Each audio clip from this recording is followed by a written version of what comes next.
Right guys, here we go. Crimea, Ukraine. There Russia tried to hide their very sensitive and very expensive radars like Neba. Well, Ukraine found out their location and totally annihilated those. Guys, let's watch this video. So here we go. It's working. It's rotating inside those kind of the spheres which are used before for different missions. Those are not the military constructions, but Russia somehow deployed the radars there. And you see, it's coming and it enters. The drone enters those radars, and here you can see the kaboom. It's burning. So those spheres are made out of plastic to be transparent for the radio waves, but it didn't help Russians. Here Russia tried to attack Ukrainian drones with the help of the missiles from Sukhoi 30 SM fighter jets, but the drone is too small target for the Russian missiles. And here you see the boat. Russian military boat, which was hit at the front part. And here is one more attack attempt, one more sphere, as you can see, with the radar inside. Ukrainian drone operator even tried to enter inside through the door. It's some sort of the unique stuff. And this is the Russian airplane Sukhoi 30, which tried to shut down Ukrainian drones. Also, Russians used Panzer S. You see, the kaboom happened very close to the drone. The shrapnel even hit the sea, but the drone continued the movement. Well, maybe it was damaged like here. Maybe they even shut down one of the drones, but here you can see all of the missiles kaboom in front of the drone. So drones are very small targets, even though the operators of the Panzer 1S systems, they see the drone coming. So I would say that air defense is more or less advanced. However, the precision, you may say, it's not precise. And this is S-400 radar system. So the launcher is not that expensive compared to the radar, and the Ukrainian drone hit it. It was the hit. And this is one more big sphere on top of the biggest mountain in Crimea. It is called Petri. So Ukrainian drones are capable to fly for more than 1,300 meters above the sea level and still have a good perception signal over there. It's nice. And the radar, and here we see one more sphere was kaputted, probably with Russian radars inside. So where did this drone attack happen? Well, not far away from Olenivka or Tarkhankut. I'll try to find, probably I have the screenshot. Here is actually the place. We have the satellite image with those spheres. Neba U antenna is inside. It costs dozens of millions of dollars. And what can I say? Russia lost it. I wonder if we may see it on Google Maps. Yay, we can see it. Those are no more. So one is bigger sphere, this one, and the other one is smaller. So here the drone hit inside. There was the big hole actually, and here drone hit just the entrance to the sphere. Interesting, isn't it? I like to check the geolocation. Immediately I feel like this guy. He's guru in finding any sort of the locations. And here is the satellite image that shows some of the hole inside the sphere. Probably it was done even before, because here in this image, even before the strike, the hole is pretty much bigger. So why do Russians need to deploy those radars at the very western part of Crimea, at the very shore? Well, they need to have the coverage for the Ukrainian drone boats, which usually travel from Odessa to Tarkhankut itself, to Saki, to Sevastopol. And also Neba U radar system is capable to detect the air targets coming, well, not any longer, especially that one which was hit. From what I understood, Ukraine is using similar to those kind of the drones. They are very easy in production. Basically, you have a couple of the tubes, a couple of the wings, and kind of cheap electronics. But I could be wrong. Maybe those are not the specific drones. Maybe Ukraine uses the other types, but similar to those. I mean, the light airplane construction. Those are not the FPV drones. And probably Ukraine equipped those with some sort of the Starlink mini antennas, which are much lighter than classical Starlinks. Ukraine is using those drones also on the front lines. Well, the biggest downside of those drones is that maneuverability is kind of low, especially when you get closer to the target. They're very clumsy compared to the FPV drones. It's really hard to aim those precisely. That's why there are many of the cases with those drones that they do not aim the targets. But successful videos, they're always shared by Ukrainian military intelligence. Primary, that's the unit which operates those drones, they act very professionally. Judging on their videos, they kaputted already dozens of the Russian air defense systems and radars. Right, guys, now to the front lines update. We have the new situation development in Pokrovsk direction. There, one more sabotage group was spotted in the city or town center. Have clarification about it, so very city center. It's the new tactics of the Russian army. They deploy 1, 2, 3 troops maximum during the night time. They also might be accumulated in some part of the town, and later on they ambush Ukrainian positions, as it happened at this street before, like maybe 1 week ago. But here those Russian guys were unlucky. This video shows, like in this video, I will share it on my Telegram, where you might see that Ukraine zeroes everyone in that group. And this is the town center, as you also may see. And we witness here that already all of the buildings are damaged by artillery, drone strikes, aviation bombs, and so on, which I think makes Pokrovsk town some sort of the gray zone town already. Well, there is the presence of the Ukrainian army inside, but it's the active battlefield with many of the Russian sabotage groups deployed. Unfortunately, guys, it's like this, and you may already extend the gray area because Russia operates here with some of the separate forces. More from Pokrovsk, Russia moves closer to Rodinsk, so it was yesterday, it is today.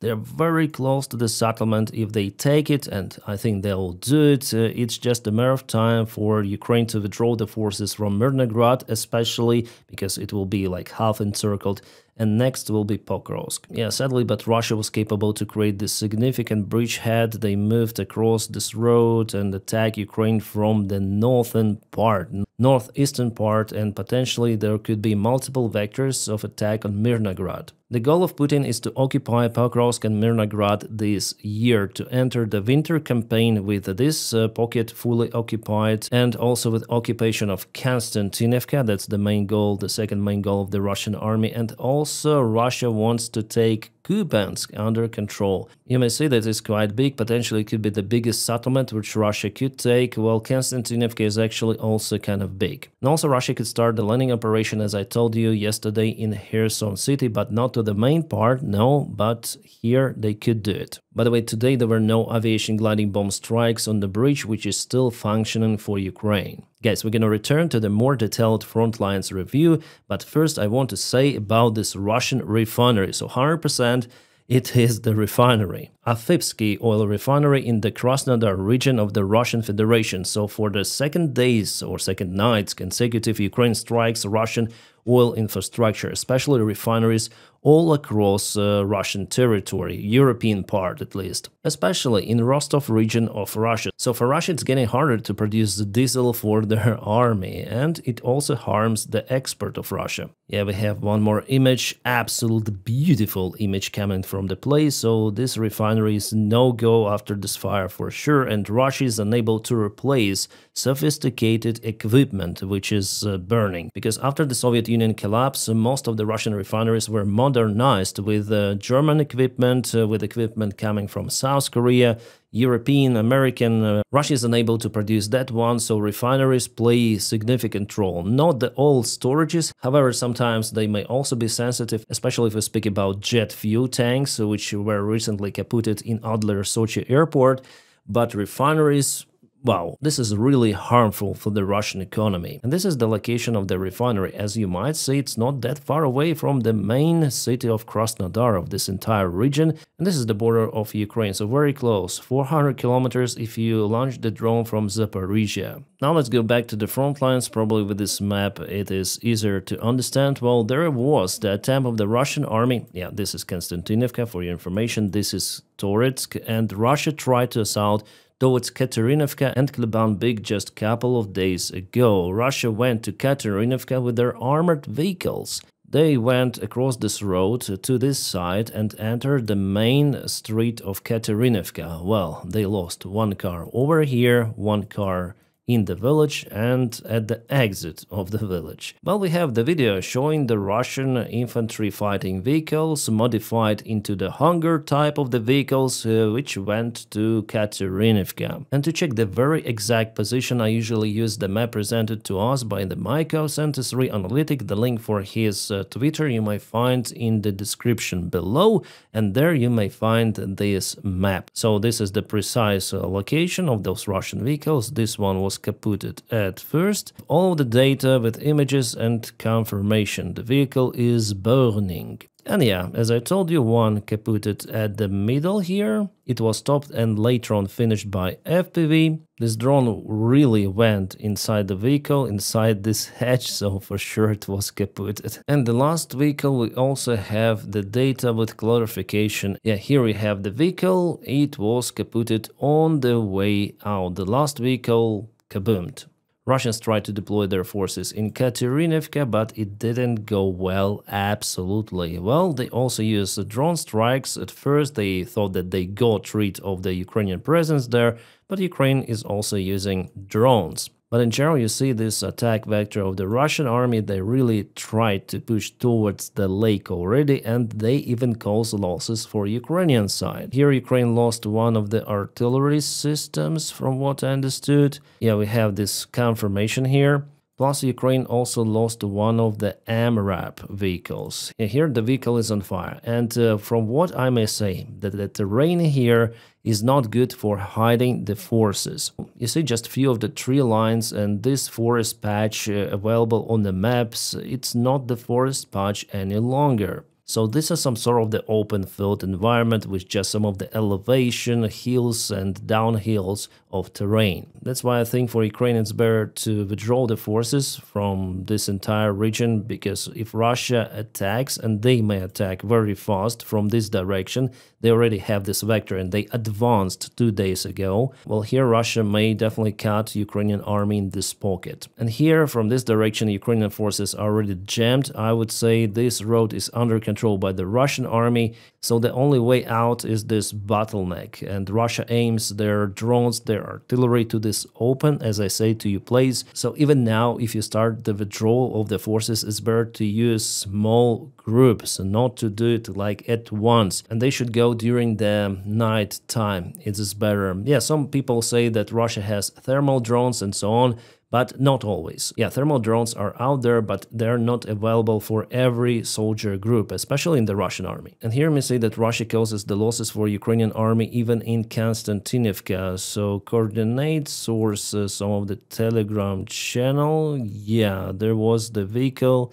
Yeah, this is the Ukrainian MRAP Kazakh, which was hit by the Russian drone. So Russia, and you see that Russia demolishes already buildings very close to Konstantinivka. So even this area, kind of far away from the front lines, is under Russian fire. And it is located here, yeah? The front lines is here, but the range of the drones is 15 kilometers. So Russians already may easily reach Konstantinivka. And they, by the way, advance in the northern side, in this area of the Chasev Yar. By the way, here Ukraine was successful in hitting a Russian, probably Solntsepok system. Yeah, I told about it in one of my videos. So it means that the battle is very intense with heavy losses for both of the sides, but Russia loses more infantry forces compared to Ukraine. And Ukraine is losing more vehicles, but it doesn't necessarily mean that all of the soldiers in those vehicles are KA. No, the Western-made vehicles, they usually save the lives of the soldiers, unlike Soviet or Russian-made. Let's continue with the front lines update. In Sreblansky forest, Russia moved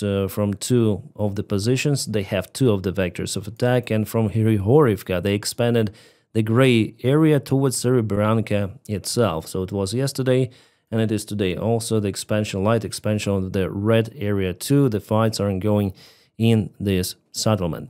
More updates from Pokrovsk in Udachne. Ukraine lost some of the ground. Yeah, before Ukraine counterattacked from this place, but now Russia is up to cross the railroad once again. They did it before, like 3 or 4 months ago, and then Ukraine retook the station, but now Russia is pushing here. A little bit south from Udachne in Novomykolaivka, Russia moved towards this village. So if we speak about the eastern front lines, the Russian army has the advantage over Ukraine, especially in the pockets of Pokrovsk, Mirnograd and Konstantinivka. But nevertheless, Ukraine still causes Russian army significant losses, as it happened in Katerinivka. Then Russia went there with even armored vehicles. What about Kamensk? Well, I have the information that Ukraine uses lots of the aviation to target Russian positions. Well, here's the video, some of the movement of the Russian forces inside the building, then drop and the building kaput. A usual storyline for the Russian soldiers. Some interesting reports are coming just right now from Saratov region. Dear residents, please be attentive to the sky. Launchers are made from a car. Saratov region, Redkut district, attention, across the sky, FPV drones are working. Saratov region, attention, if you detect vehicles from which UAV, FPV are flying out, call 112 or 101 immediately, indicating the location address. So is it a real spiderweb operation 2.0, but in a smaller scale? We'll see in the morning. There are also reports from the Russian channel stating that the drones are flying from the campers, trailers, the houses. For now, it is happening just in Saratov Oblast, but we'll see. Maybe it's gonna touch something else. Russians are posting those kind of the photos saying that initially the launches of FPV drones are happening from those kind of the cars. Check color of the car, model and the registration number if you witness the drone flying. As you see, guys, kind of the interesting things are happening. In my second video for today, I'm gonna speak about Donny because this topic is very important. Donny is again Donny, but more details about him, Ukraine, Putin, Zelensky, I'm gonna tell in a few hours. And now, guys, I want to tell many thanks for your kind support on today's live stream where we collected the funds for at least 3 of the vehicles which will go for our soldiers. I cannot state the direction, but we reached the goal of 10K. Yeah, $10,000 were collected. I personally also donated, and then I'll have the pictures of the cars. I'll share it with you in one of my videos, and obviously I'll share those pictures on my Telegram. I work with my Finnish friends fundraise. I trust them because previous fundraise was successful with the fire truck, and this time we collected the funds for cars, vans or pickups. They will choose what they need. The live stream was great. I liked it a lot. 3 hours and 21 minutes with the company of the best friends. So my friends, please don't forget to press your like to this video. Stay awesome, and I wish you all a peaceful sky wherever you are, and have a great time.